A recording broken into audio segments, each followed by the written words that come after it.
पहले दी कुछ दिहाड़ा दी क्रॉस थी हुई आई। ये लेंथ ते हाइट के पिछू असा गिद्धी आई। ये लेंथ बहुत अच्छी है, हाइट बहुत अच्छी है भाई। और ये सामने वाला लेला रखा हुआ है ब्रीड वास्ते। अस्सलाम वालेकुम बिलादरी, क्या हाल है? ठीक ठाक हो? उम्मीद करें सारे बहना फिरा ठीक ठाक हो। अल्लाह पाक सारे फिरावां दे माल जान दा ताबरू हर शे दी हिफाजत फरमाए। अल्लाह पाक सारे मुसलमानों दी बच्चियां दे नसीब अच्छे फरमाए।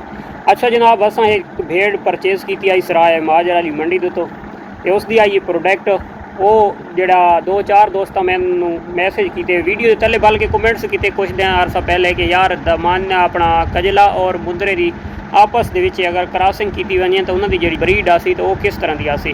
तो एक तो जनाब वो प्रोडक्ट बाहर निकल खिलोती, मैं अपने दोस्तों को वो दिखवाना। तो दूसरे नंबर तो पिछली वीडियो के थले एक दो दोस्त का ना गुआरे के मुतलिक सवाल आई तो वो एक थोड़ा जिहा मूंगी के नाल काश्त किया आई। गुआरे तो बाद इंशाल्लाह तुहानू मैं प्रोडक्ट दिखवाना तो वो देखो तो दिल न करो हथ गार्डन गार्डन। अच्छा जी, ये जी चीज़ मैं अपने दोस्तों को दिखवाना पिया तो ये है गुआरा। ये गुआरा जानवरों वास्ते भेड़ बकरी वास्ते बहुत कीमती चीज़ है, लूसण के बराबर की प्रोटीन रखेंदा। लेकिन जोड़ा ना इस दे नाल एक मसला होंदा है कि इस दे नाल हवा गैस जानवर ज़्यादा करेंदा।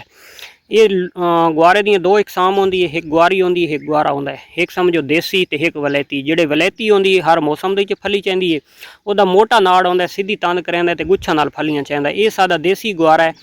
ये यानी कि पिलावा गदो तो कद ज़्यादा भी करेंदा है, बरियानी छोटा कद भी करेंदा है और ये गुच्छा दे नाल फलियां नहीं चाहिए और ये लेट फली चाहिए। यानी कि इसकी जी 11वें-12वें महीने की कट आँदी होंदी है तो इस गुआरे की आँदी होंदी है। तो जोड़ा वो दूसरा वलैती है उसकी जल्दी आ बढ़ती होंगी है, 10वें-11वें के उसकी कट आ बढ़ती है, यानी कि जिन्होंने मिस आ दें।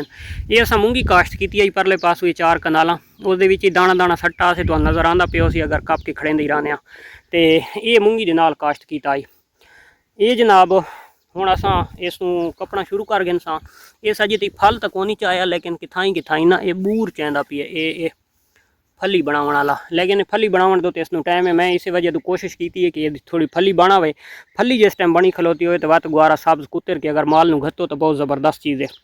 एक दो दोस्त का सादा सवाल आई कि गुआरे जी है ना उस हवा गैस ज़्यादा थी है, फारा ज़्यादा थी है, तो उसनूं खिलावन का तरीकाकार अगर सब्ज खिलासो तो उस भाई ज्वार या बाजरा या मकई ऐसे चारा अगर हल्का हल्का भी उस ऐड हो सी ना तो ये गुआरा जनाब जानवर नूं कुछ ना आखसी। और दूसरे नंबर दो इं सब्ज खलोता है तो उसके आके जानवर अगर चरसी तो उन्होंने फौरन हवा गैस अफारा थी सी। अगर इस चीज़ को तुसा कुतर के वत घतेसो चा तो वत उस अफारा न थी सी।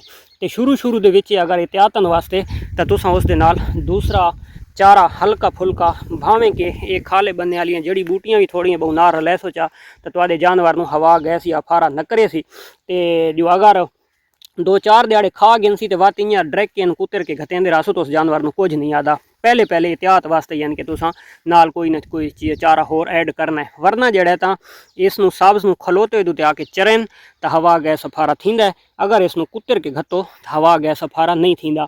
ये हवा गैस अफारा जानवर नूं लूसण खलोते हुए जड़ा जानवर पहली दफ़ा आके चरदा है तो लूसण नूं खांदा है तो उस नाल ही हवा थींदी है। और लूसण दे खास कर जिस टाइम फुल दे लूसण होंदा है तो फुल वाला जिले लूसण ज़्यादा खांदा है माल तो उस टाइम ज़्यादा हवा करेंदा है, या बिल्कुल न्यू फोट जिस टाइम होंदी है तो उस ते हवा करेंदा है।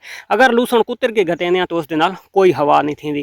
कोई दोस्त जनाब इस चीज़ नूं सब्ज नूं कप के वत कुतरेंदे कुतर के ते खुश्क करके रखेंदे ते वत भी उसनूं खिला सकते। जिहड़ी कट होंदी है तो कट दे विच जितना एक पत्रा तो नज़र आता पी है तो कट दे विच पत्रा मौजूद नहीं होंदा, उस लकड़ी होंदी है या फली होंदी है।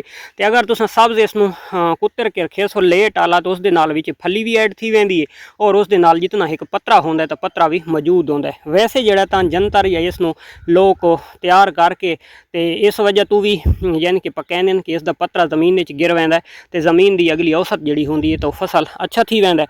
और दूसरे नंबर दो जेड़े सब्ज कुतर के इसनूं खुश्क कर गिनन तो उस पत्रा मौजूद हो सी तो वो जानवर वास्ते भी बहुत फायदेमंद चीज़ है। ये वलैती का एक बूटा विच आ गया ने वलैती की ये निशानी है। ये सीधा इं रनाड़ करे सी ते सीधा सीधा उत्ते लगा सी। ठीक है, ये इं जनाब कट्ठियां फलियां गिन सी ये ठीक है, ये हुण फलियां गिनदा पी है तो ये गुच्छां दे नाल फली गिन सी। ये जिहड़ा सादा देसी गुआरा है तो गुच्छां दे नाल फलियां नहीं गिनदा। वलैती ते देसी दी ये पहचान है। सादे देसी दा पत्रा थोड़ा जिहा कम चाड़ा हो सी, वलैती दा पत्ता ज़्यादा चाड़ा हो सी। ये पहचान है इस गुआरे की। ये एक मैं थोड़ा जिहा काश्त किया तो मैं आख्या अपने दोस्तों इस चीज़ दिखवावा चाह ताकि जड़ा ना तुहाडे इलम दे विच इजाफा थी वने तो दूसरा तक अच्छी गल अच्छा मैसेज पहुँचावना ये एक सदका जारी है। और जी चीज़ का किसी दोस्त नूं अगर नॉलेज इलम होंदा है तो खास कर हलाल फार्मिंग के मुतलिक तो दूसरा तक यारो शेयर की करो। जिंदगी का कोई पता नहीं शायद के आखरत का सवाब वो चीज़ ही बन वने। ये हुण देखो ना ये रंग भूरा कर गए खराब थी गए खुश्क थी पे तो ये देखो ये फलियां की वध है ये फली के दाणा ही पकाई वध है। जिस टाइम पकण ते आंदे तो सेम कंडीशन ये थी वेंदी है। जमीन के पत्रा देखो तो इन्यारे पत्रा सट गतेंदा है ये नाड़ त्रेशर बनेंदी है। इस तो तला सारा कुटर बना सटेंदी है उत्ते कुछ नाड़ भरना होया होंदा तो कुछ फली का होंदा तो उसनूं असां मिसा भी आदे हाँ तो गुआरे की कट भी आदे हाँ। अंदाज जनाब एक इंपोर्टेड ब्रीड में दिखावना है अपने दोस्तों को। ये भेड़ जनाब असां परचेज़ की है इसराय महाजर वाली मंडी तो ये बड़ी कमज़ोर जी आई वीकनेस के विच आई तो तुसां इसकी वीडियो भी चैनल उत्ते मौजूद है तुसां देख सकते हो। असां सुक्की करके इसनूं गिद्धी आई तो ये पहले दी कुछ दिहाड़ां दी क्रॉस थी हुई आई। ये लेंथ तो हाइट के पिछू असां गिद्धी आई। ये लेंथ बहुत अच्छी है हाइट बहुत अच्छी है भाई। ये तो अच्छा ब्रीड और कजला क्रॉस करवासूँ तो प्रोडक्ट अच्छी गिनसा। लेकिन ये करम वाली पहले दी बुनाई साढ़े कुर्बानी वाले जोड़े जानवर हैं वो इतने तुसां दिखे असन इस फार्म के 8-9 जानवर हैं इतने तो असां आके शायद भाई उन्हें कहें ले लेना क्रॉस कर सटीए। लेकिन हुण जो डिलीवर थी तो ये शहजादा निकले तो तुहानू मैं शहजादा दिखांदा पिया भाई। ये जोड़े दोस्त आते ना भाई मुंदरा तो कजले क्रॉस करवा तो कि जी प्रोडक्ट आसी तो ये उत्ते मुंदरा क्रॉस थी हो जाते क्योंकि ये ना तो मुंदरे वाले कान हैं ना इसके कजले वाले कान हैं। इसे भेड़ का बच्चा ही ने तो ये चेक कर गए ये देख गए जनाब ये हम 3 निशान ने निशाना के कन हैं ये चिट्टे तो तुस जनाब प्रोडक्ट चेक करो ये चेक करो। अच्छा ये मार का फेस ही तैयार करे इसने फेस भी ठीक बनाए सी और हाइट लेंथ भी अच्छी करे सी। लेकिन जदा विक्री का टाइम आसी ना तो उदा ना तो ये मुंदरा गिनती की वैसी तो ना ये कजला गिनती की वैसी तो कजले तो मुंदरे ये क्रॉसिंग आँदी ने तो ये दुहाई अच्छियाँ ब्रीडन पाकिस्तानियाँ महंगियाँ ब्रीडन कजला भी महंगी ब्रीड है और मुंदरा भी महंगी ब्रीड है। तो इन्होंने आपस में क्रॉस करवा के तो नुकसान करना है ब्रीड का जोड़ा रेट होना वो रेट नहीं बनना। तो अगर जो मुंदरे की ज़्यादा शौक होंगी है तो उन्होंने दमानी नाल क्रॉस कराओ या जनाब रोई भावलपुर की नस्ल एक कटारी मटारी छोटे कन्ना वाली उन्होंने मैं फोटो तो ला देसा तो वो क्रॉस करवाओ ताकि जोड़ा तो माँ के नालों कम अज़ कम बच्चा तो महंगा सेल होवे ना। इस हुण बच्चा सादी जितने दी पैसों की भेड़ खरीदी हुई 3-4 महीनों का ये बच्चा उतने पैसे तो वट वे सी लेकिन के जी चीज़ इस बनना हाई तो वो चीज़ ये न बन सकती। वेट भी अच्छा करे सी सारा कुछ अच्छा करे सी वेट तो दिठा वजे वजन मीट नूं तो मीट तो अच्छा कर वैसी। लेकिन जदा शौक वाले पासे आ वड़दे तो पाकिस्तान के मीट देखने वाले घट लोग हैं और खूबसूरती देखने वाले काफ़ी सारे ज़्यादा लोग हैं। तो इस करके ये खूबसूरती जी हो सी तो इस वो खूबसूरती न हो सी कि जी खूबसूरती इसने बनावनी आई। तो चलो जी ये तो हो गया। नैक्सट टाइम इस भेड़ में असा कहीं अच्छे ब्रीडर तो क्रॉस कर सा। एक तो मेरे भतरीजे जड़े ना तो दसेंदे नहीं भाई चाचा भेड़ उठी खलोती है वरना इस भेड़ में अपने कहीं ब्रीडर तो क्रॉस करवा जी बमसी है या पहले जोगी आई तो जे कोलू ये माशाल्लाह अच्छा बच्चा डिलीवर करे सी।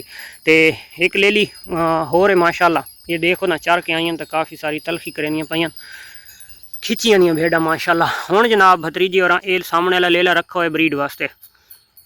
ये केड़ी भेड़ का पुत्र पता ये पता ही बस तुसा पढ़ू का इतना ही नहीं पता लगता जी इस नाल परले पास हुई लंबी लेली खलोती है निशान वाली ये फर्स्ट टाइम आ रहे ये साढ़े को एक पहले भेड़ आई खलोंदी ना आई तो सेल की उसकी धी तो अलहमदुलिल्लाह प्रेगनेंट है तो माशाल्लाह अच्छी हाइट की थी वजन वेट भी माशाल्लाह बहुत अच्छा कर गई है अल्लाह की ज़ात करम निवाजी करे। तो लाले मुश्ताक का बहुत अच्छा शौक है जनाब टेडियां का तो टेडियां का इस बने जनून का शौक है वाड़ा शाड़ा तो छपरी छपरी तो माहौल शाहौल तो टेडियां मेडियां ये तुम मैं होर भी दिखवावा चाह ये देगे ना कदा ये सिंह ना होंगे ना बड़ी खूबसूरत आई इस दिन सिंह कोनन बड़ी हसीन लगती पई वो परली दे सिंह कोनन तो टेडी ये सिंह कोनन इस दे सिंह हैं तो लाले मुश्ताक और कि कट रखे।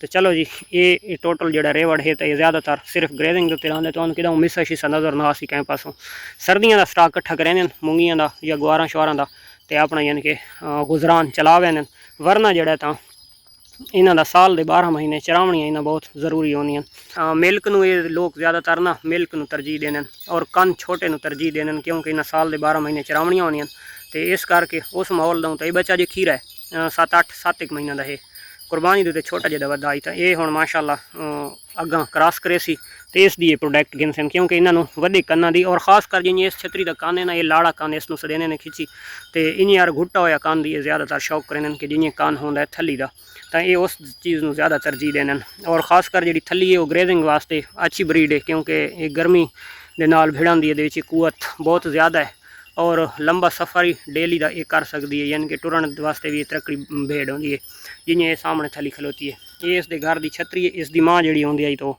अल्लाह प्यारी थी गई चिकंदर दे को बहुत ज़्यादा खवा बैठा आई तो ये जनाब माहौल आई जोड़ा मैं तुहानू खास कर दिखवाना आई तो मैं कि दिखवा क्योंकि सूरज हुण बिल्कुल थी गया गरूब तो हुण निकलदे घर वाले पासे। अल्लाह हाफिज़।